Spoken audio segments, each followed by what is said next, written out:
স্বতন্ত্র সংস্কৃতি আর জীববৈচিত্র্যে সমৃদ্ধ মালয়েশিয়ায় সারা বছর ধরেই লেগে থাকে পর্যটকদের আনাগোনা।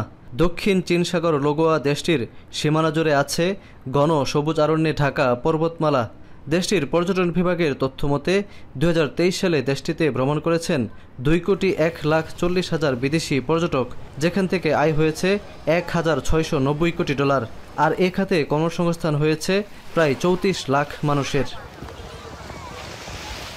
মালয়েশিয়ার বৈদেশিক মুদ্রা আয়ের অন্যতম বড় উৎস এই পর্যটন খাতের প্রসার বাড়াতে কুয়ালালামপুরে হয়ে গেল আন্তর্জাতিক পর্যটন ও সংস্কৃতি প্রদর্শনী সম্মেলন। 4 দিনব্যাপী এই আয়োজনে তুলে ধরা হয় বিশ্বের বিভিন্ন দেশের সংস্কৃতি।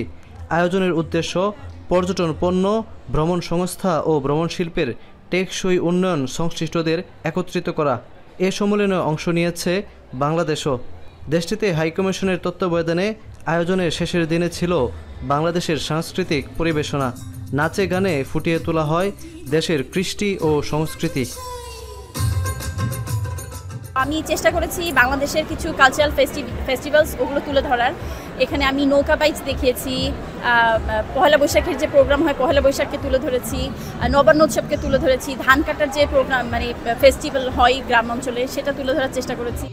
আন্তর্জাতিক এই সম্মেলনে ইউনেস্কো স্বীকৃত বাংলাদেশের 3টি ঐতিহ্যবাহী পর্যটন এলাকা সহ বিভিন্ন দর্শনীয় স্থাপনার দৃষ্টিনন্দন দিকগুলো তুলে ধরে বাংলাদেশ হাইকমিশন।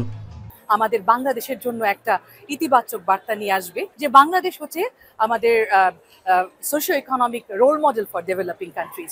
এখান থেকে অর্জিত জ্ঞানকে কাজে লাগিয়ে আমরা চেষ্টা করব যে মালয়েশিয়ার হাইকমিশনের পক্ষ থেকে মালয়েশিয়া থেকে যাতে প্রচুর পরিমাণে পর্যটক বাংলাদেশে যান।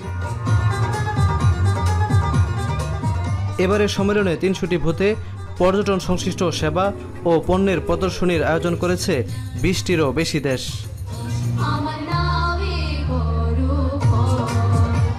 শাহরিয়ার তারেক, এখন মালয়েশিয়া।